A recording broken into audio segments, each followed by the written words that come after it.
आज about Christmas पर ही रहेंगे। और मैं इसे वाज़ह कर दूं, पिछली वीडियो में हमने थोड़ा सा जिक्र किया है, ये थियोलॉजिकली, स्पिरिचुअली, लॉजिकली, हिस्टोरिकली हर एंगल से हम इसको स्टडी करेंगे।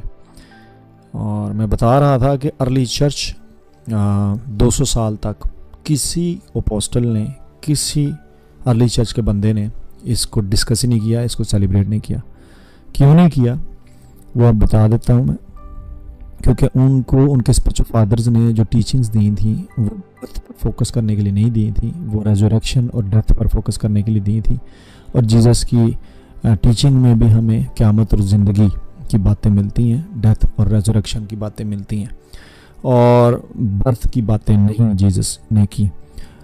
अब इसका क्या मतलब है कि हम छोड़ दें? नहीं, मैं ये बता रहा हूँ कि कॉन्टेक्स्ट में उन दिनों आपको पता है ये डिबेट रहती थी, क़यामत पर फ़िरके बिलीव नहीं करते थे, और जो ग्रीक फ़िलोसफी थी, ग्रीक डायनेस्टी थी, वो चल रही थी, और वो इस बात को डिस्कशन में लाते थे डिबेट्स में। तो अपोस्टल्स को लिखना ही रेजरेक्शन और डेथ पे पड़ा है, वो बात आई नहीं है बर्थ की तरफ।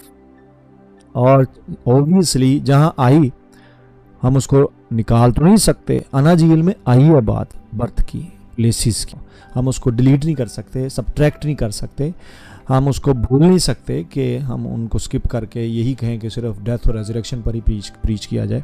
रेजरेक्शन पे बात यह है, लॉजिकली बात करते हैं कि who can die before if he is not born, if she is not born.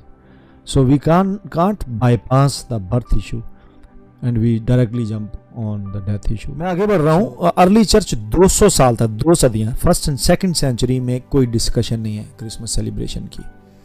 अब इसका मतलब ये हुआ कि ये with the passage of time ये शेप की गई है। ये सेलिब्रेशन शेप कहाँ से हुई और क्रिश्चियन फेथ का पार्ट कैसे बन गई है, ये जारी बात है, इसको थियोलॉजिकल फाउंडेशन मिली होगी तो फिर ना।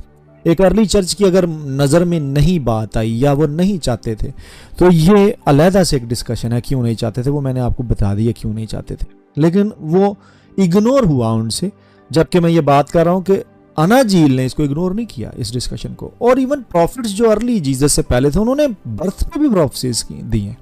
उन्होंने सिर्फ, खुदा ने सिर्फ प्रॉफिट्स के वसीले यीशु की डेथ और मिनिस्ट्री या उसकी रेजरेक्शन की बाबत ही प्रोफेसी थोड़ी दी है। So the concern, even angel जब आया, क्या वो डेथ की प्रोफेसी दे रहा है डायरेक्ट आके? नहीं, वो बर्थ की दे रहा है। So we can't skip this method कि हम उसकी बर्थ को डिस्कस ही ना करें।